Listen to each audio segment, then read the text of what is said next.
पूरे भारत की बेटियों का पिता बनकर, बड़ा भाई बनकर हमारी चिंता करी, ऐसे यशस्वी प्रधानमंत्री जी का स्वागत है। जय श्री कृष्ण, जय श्री कृष्ण।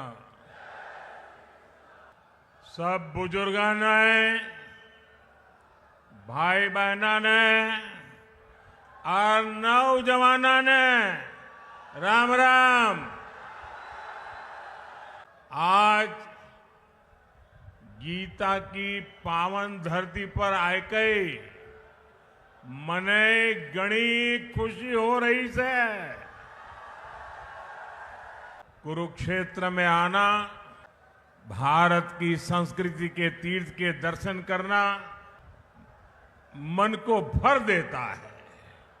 यहां गीता का ज्ञान है, यहां सरस्वती सभ्यता के निशान है। ये गुरु गोविंद सिंह जी की छठी पातशाही की धरती है। यहां श्री गुरु गोविंद सिंह जी के चरण पड़े हैं। ऐसी पावन धरती से मैं आपसे फिर एक बार भाजपा सरकार बनाने का निवेदन करने आया हूं।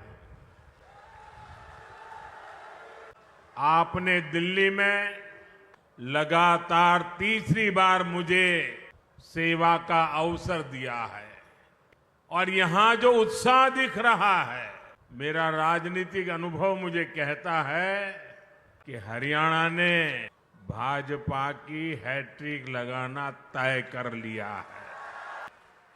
अभी मुझे मेरे संसद के साथी नवीन जी बता रहे थे कि आप पिछले 50 साल का इतिहास देख लीजिए। हरियाणा की एक विशेषता रही है, दिल्ली में जिसकी सरकार होती है, हरियाणा में भी उसी की सरकार बनाते हैं। कभी भी उलटफेर नहीं होने देते। भाइयों बहनों, कुरुक्षेत्र से तो हमारे मुख्यमंत्री जी खुद ही यहां उम्मीदवार है। आज हरियाणा के इस बेटे की प्रशंसा पूरे देश में होती है। इतने कम समय में बहुत कम लोगों को इतनी लोकप्रियता मिलती है और इसका कारण भी है, हमारे मुख्यमंत्री जी 24 घंटे हरियाणा के विकास के लिए समर्पित रहते हैं। हरियाणा का जो भी व्यक्ति मिलेगा वो कहता है कि भाई हमारे मुख्यमंत्री जी तो विनम्रता के संबंध में, नम्रता के संबंध में हमारे हरियाणा का गौरव बढ़ा देते हैं। उनका व्यक्तित्व बहुत सहज है, वो बहुत सहज रूप से उपलब्ध है। और आप देखिए, पिछड़े समाज से निकलकर यहां इस बड़े पद पर पहुंचना और इस पद को भी पचा करके नम्रता का साथ जीना, ये बहुत बड़ी उपलब्धि है। भाजपा के कार्यकर्ता के नाते मुझे हरियाणा में अनेक वर्षों तक काम करने का अवसर मिला है। यहां बहुत सारे मेरे पुराने साथी बैठे हैं। जब मैं मुख्यमंत्री जी की तारीफ सुनता हूं ना, तो इतना गर्व से भर जाता हूं, इतना आनंद होता है, मन इतना प्रसन्न हो जाता है। इनका विजन और इनकी लगन बड़े बड़ों से भी कहीं बड़ी है। मैं आज हरियाणा के लोगों के पास आया हूं, आपके इस बेटे को आप आशीर्वाद दीजिए, भाजपा को आशीर्वाद दीजिए। मेरे साथ बोलिए फिर एक बार, फिर एक बार। साथियों, हमारे हरियाणा के लोग अपनी जुबान के बड़े पक्के होते हैं। एक बार जो वादा कर दिया वो कर दिया। भाजपा ने भी हरियाणा से यही सीखा है और मैंने तो हरियाणा की रोटी बहुत खाई है।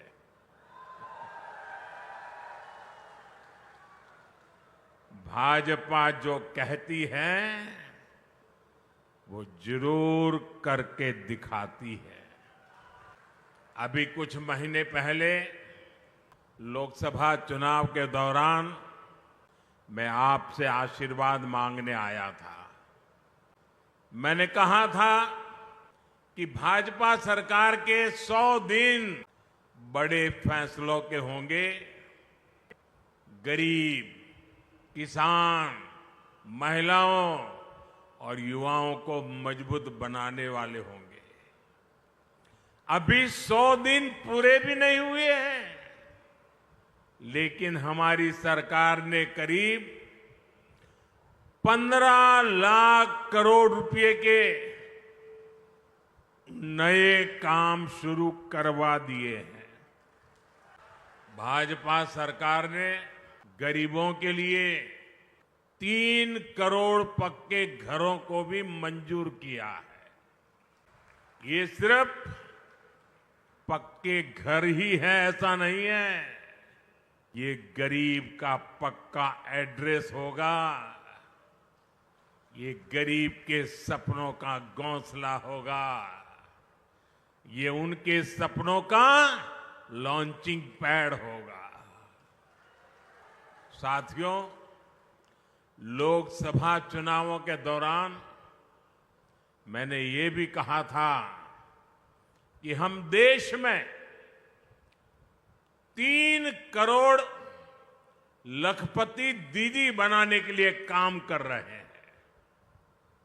बीते सालों में 1 करोड़ लखपति दीदी बन चुकी है और इन 100 दिनों में 100 दिनों के भीतर देश में 11 लाख से ज्यादा नई लखपति दीदियां बन चुकी है और इनमें से सैकड़ों लखपति दीदियां ये मेरे हरियाणा में भी है।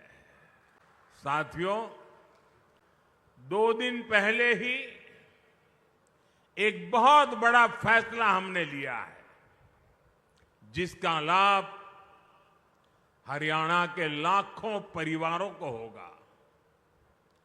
भाजपा सरकार ने तय किया है कि अब 70 वर्ष की उम्र से ऊपर के सभी बुजुर्गों को 5 लाख रुपए का मुफ्त इलाज मिलेगा। हर परिवार के बुजुर्ग, चाहे वो कितना ही धनी क्यों ना हो, मध्यम वर्ग का हो, उच्च मध्यम वर्ग का हो, गरीब हो, कोई भी 70 से ऊपर हरियाणा में जो भी होगा उसको 5 लाख रुपए तक बीमारी का खर्चा आपका सेवक जिम्मा लेता है।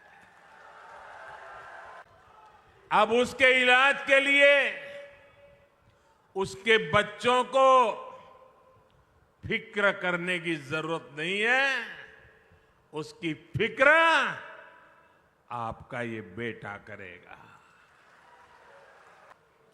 देश के बुजुर्गों को दी गई गारंटी मोदी ने पूरी कर दी है। मैं हरियाणा के सभी भाइयों और बहनों से कहूंगा, आप अपने बाल बच्चों का ध्यान रखिए। आपके माता पिता की चिंता आपका ये बेटा, आपका ये भाई कर रहा है।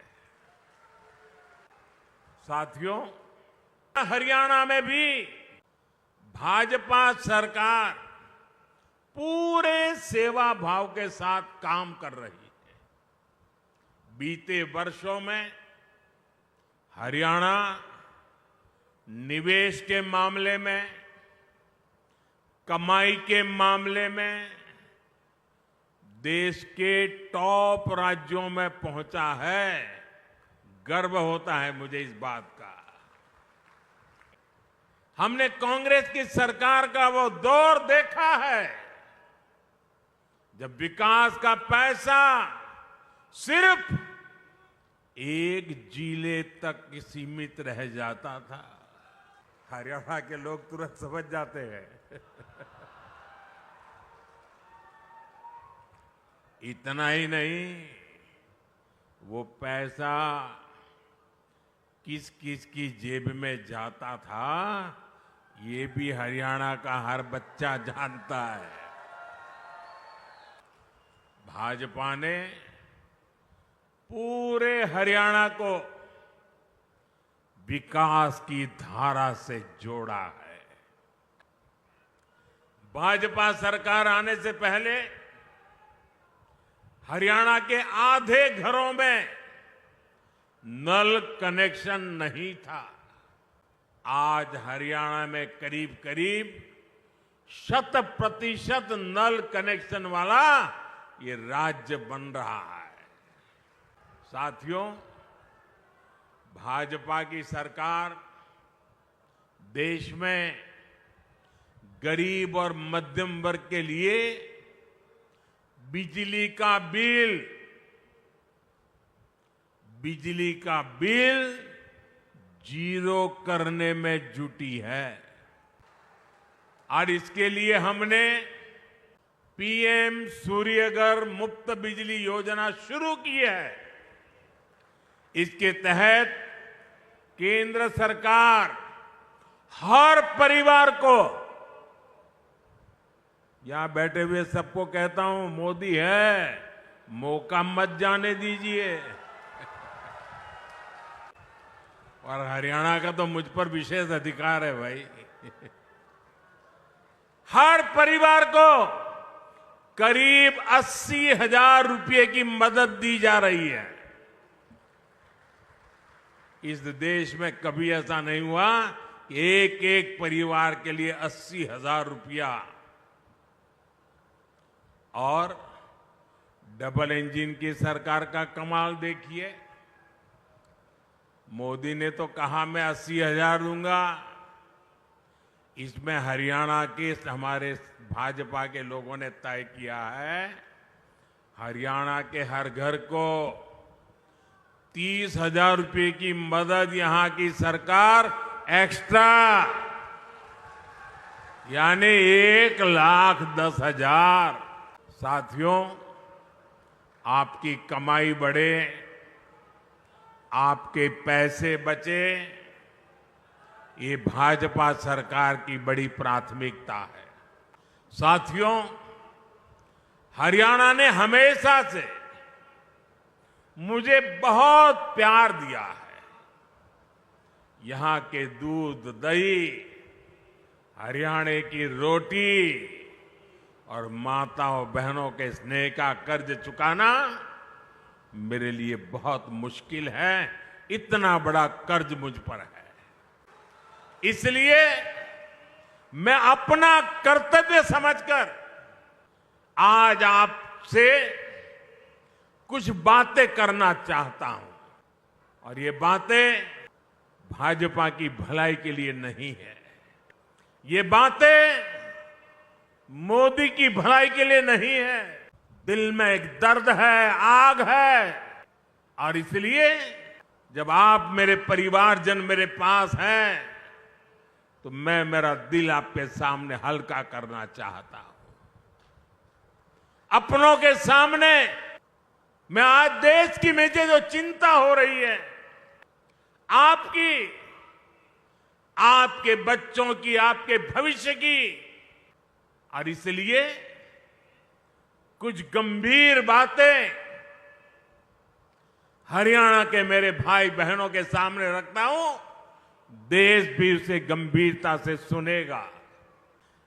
साथियों, आपके पड़ोस में हिमाचल प्रदेश है। वहां 2 साल पहले कांग्रेस की सरकार बनी। लेकिन आज वहां क्या स्थिति है? हिमाचल का कोई भी नागरिक खुश नहीं है। कांग्रेस ने वहां हर वर्ग को झूठ की गुट्टी पिलाई थी, लेकिन जो भी वायदे किए उनमें से कोई पूरे नहीं किए। आज सरकारी कर्मचारियों को वहां अपने हक की सैलरी के लिए हड़ताल करनी पड़ रही है। कर्मचारियों को डीए मिल नहीं रहा। मुख्यमंत्री और मंत्रियों तक को सैलरी छोड़ने का बाद दिखावा करना पड़ रहा है। हिमाचल में नौजवानों की भर्तियां नहीं हो रही हैं। स्कूल कॉलेज बंद करने की नौबत आ गई है। वहां कांग्रेस ने महिलाओं को 1500 रुपये देने का वायदा किया था। हजारों महिलाएं आज भी इस पैसे का इंतजार कर रही है। हिमाचल में बिजली, पानी, पेट्रोल, डीजल, दूध सब कुछ कांग्रेस ने महंगा कर दिया है। और लोकसभा में भी आपको नहीं देखा है, उन्होंने कहा था 1 जुलाई को खटाखट 8,000 रुपया आपके खाते में आएंगे। लोग 1 जुलाई को कतार लगा के कांग्रेस के कार्यालयों पर खड़े हो गए थे। पूरे देश में झूठे वादे करना, देश की जनता से धोखा करना। साथियों, भाजपा सरकार ने पहले जो मुफ्त इलाज की योजना हिमाचल में चलाई थी, नौजवानों को बैंकों से मदद लेने की जो योजना चलाई थी, और भाजपा ने बहुत अच्छे ढंग से चलाई थी, हिमाचल के लोगों का कल्याण करने के लिए चलाई थी, ऐसी सारी योजनाएं हिमाचल में अब ठप पड़ गई है। हिमाचल की आर्थिक हालत कांग्रेस ने इतनी खराब कर दी है कि हालात संभाले नहीं संभल रहे हैं। साथियों, जनता की परेशानी से, जनता की समस्याओं से कांग्रेस को कभी कोई फर्क नहीं पड़ता। कांग्रेस से बड़ी बेईमान और धोखेबाज पार्टी देश में और कोई नहीं है। कांग्रेस के झूठ पर विश्वास करके वो लोग पछता रहे हैं, जिन्होंने अपने राज्य में कांग्रेस को मौका दिया। कांग्रेस के झूठ की गुट्टी ने कर्नाटका और तेलंगाना को भी नहीं छोड़ा है। कर्नाटका में तो हाहाकार मचा हुआ है। वहां महंगाई और भ्रष्टाचार चरम पर है, विकास कार्य ठप है। कांग्रेस आने के बाद निवेश और नौकरी दोनों कम हो गए हैं।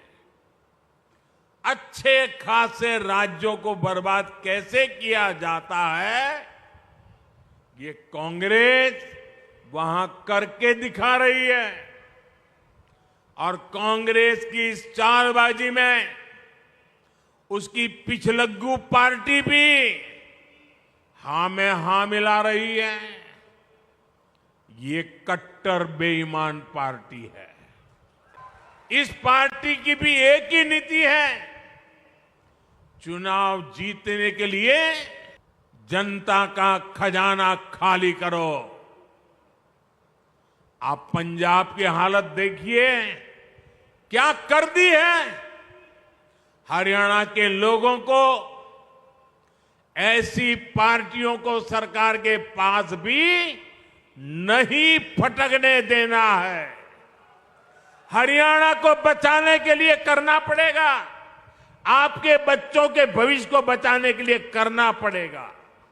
साथियों, मैं कांग्रेस और उसका गाजा बाजा बजाने वालों को यहां कुरुक्षेत्र से आज एक और चुनौती देता हूं।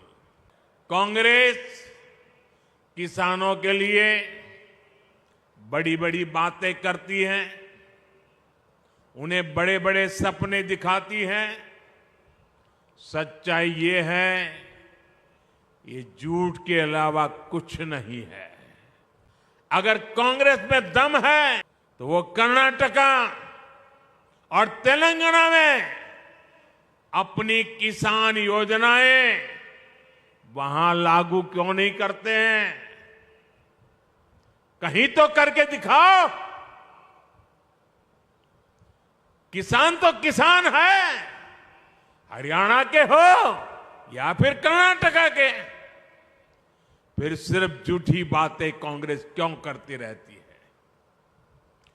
जमीन पर करके क्यों नहीं दिखाते? आप देखिए, एमएसपी को लेकर यहां ये कितना शोर मचाते हैं, जबकि हमारा हरियाणा देश का वो राज्य है जो 24 फसलें एमएसपी पर खरीदता है। हरियाणा की भाजपा सरकार सिर्फ एमएसपी देती है, इतना ही नहीं, बल्कि भाव का अंतर भी देती है। भावांतर योजना चलाती है।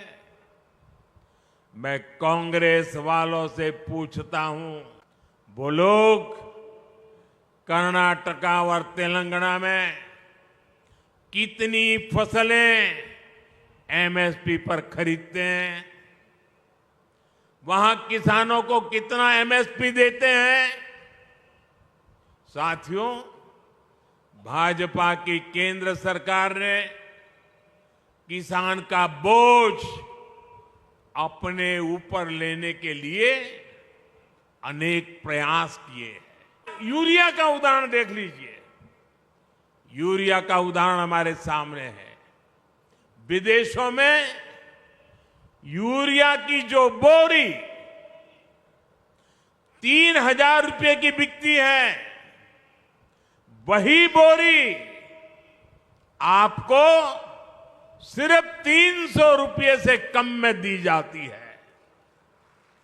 कहां 3,000 दाम और कहां 300 से भी कम में मिलना।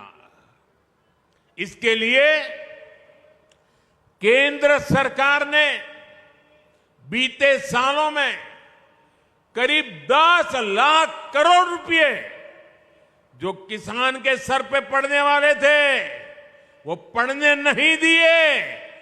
10 लाख करोड़ रुपए का बोझ दिल्ली की भाजपा सरकार ने उठाया है, ताकि मेरे किसान पर बोझ न बढ़े। साथियों, मैं आपसे एक और बात पूछूंगा, क्या कांग्रेस के राज में किसी किसान के खाते में कभी पैसा जमा होता था क्या? जरा जोर से बताइए ना, होता था क्या? 1 रुपया भी आता था क्या? ये लोग 1 पाई भी नहीं देते थे।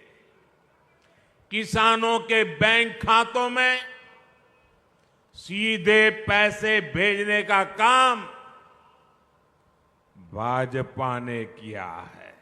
किसान सम्मान निधि के रूप में करीब 3.25 लाख करोड़ रुपए से अधिक हमने किसानों के खाते में जमा किए हैं।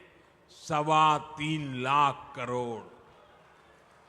साथियों, कांग्रेस किसानों को अपने हाल पर छोड़ देती है।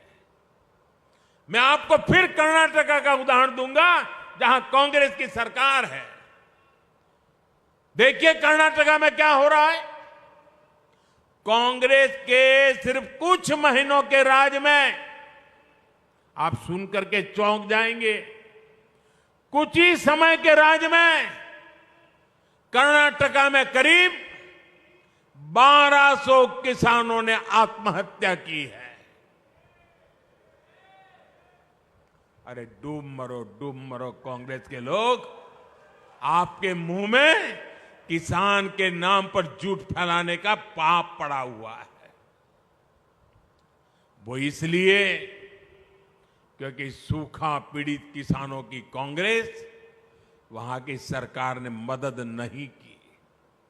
और ये झूठे लोग यहां हरियाणा में बड़ी बड़ी बातें करते हैं। साथियों, कांग्रेस की राजनीति झूठे वादों और देश में अराजकता फैलाने के हथकंडों तक ही सीमित हो चुकी है। आप जरा याद कीजिए, इन्होंने ओल्ड पेंशन स्कीम को लेकर कितना बवाल खड़ा किया था, लेकिन देश ने जब इनका झूठा गपबाजी, गुमराह करने के तरीके पकड़ लिए, तो अब ये ओपीएस का नाम लेना भी बंद कर दिए हैं। वहीं दूसरी तरफ भाजपा है, कर्मचारियों की हितैषी भाजपा सरकार नई पेंशन स्कीम लेकर आई। इसमें कर्मचारियों के लिए निश्चित पेंशन की गारंटी है। आप मुझे बताइए, क्या कांग्रेस को आर्टिकल 370 फिर वापस लाने देंगे क्या? देश लड़ाई लड़ेगा कि नहीं लड़ेगा? साथियों, कांग्रेस के लिए तुष्टीकरण ही सबसे बड़ा लक्ष्य है। आज तो हालात ये हो गई हैं कि कांग्रेस के राज में कर्नाटका में गणपति जी को भी सलाखों के पीछे डाला जा रहा है। गणपति जी को पुलिस के डिब्बे में बंद कर दिया।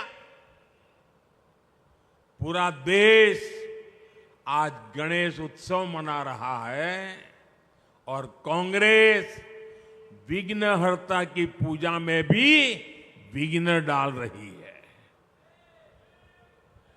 तुष्टीकरण के लिए कांग्रेस कुछ भी कर सकती है। कांग्रेस का परिवार हमेशा से ही बाबा साहब आंबेडकर जी को नफरत करता था, आरक्षण का घोर विरोध करता रहा है।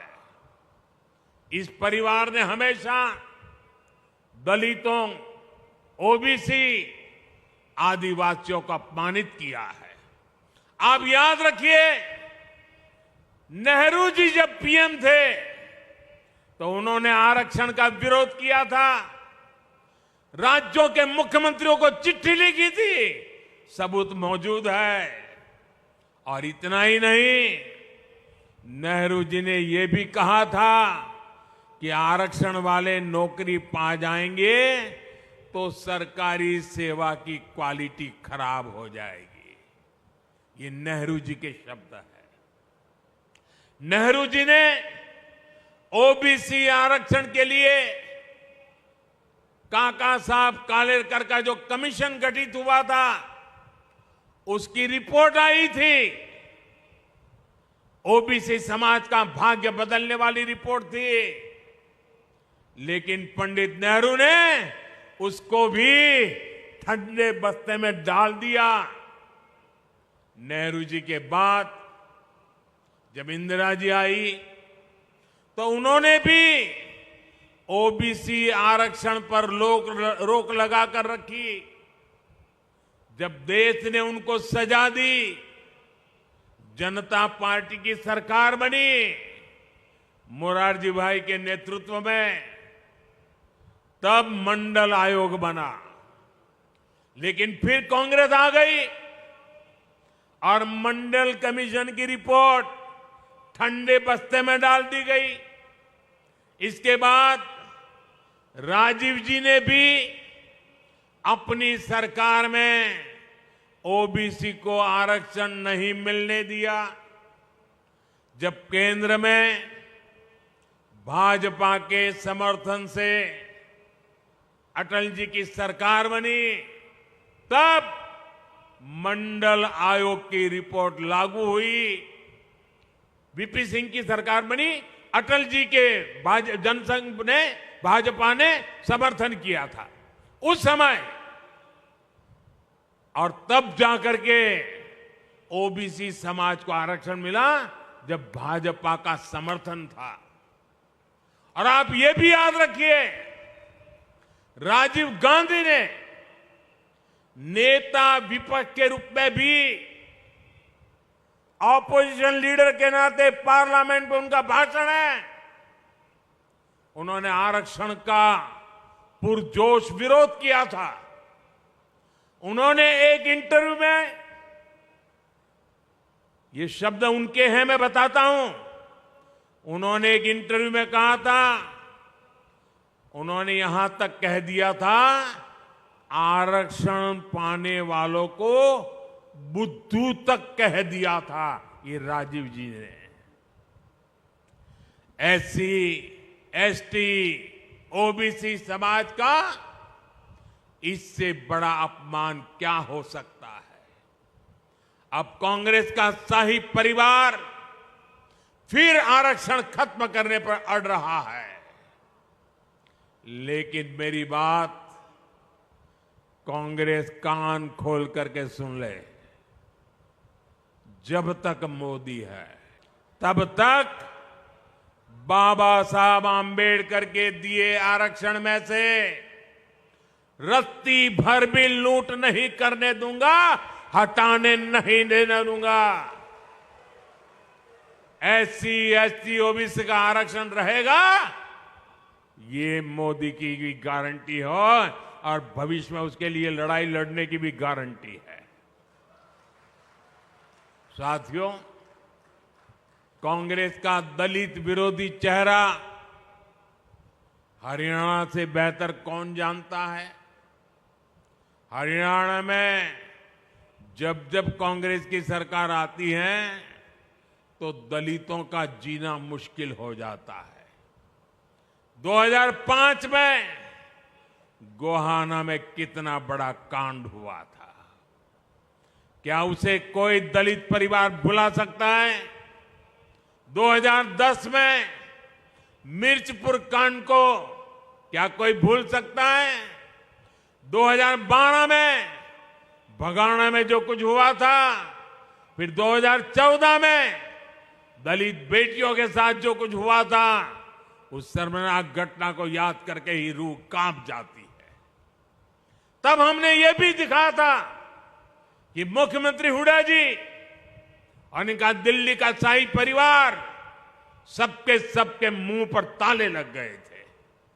इसलिए कांग्रेस से यहां के दलित समाज को बहुत सचेत रहने की जरूरत है। मैं तो कांग्रेस से एक और बात बताऊंगा। पहले कांग्रेस में जो एक अंदरूनी महाभारत चल रही है, अरे जरा उसे तो संभालो।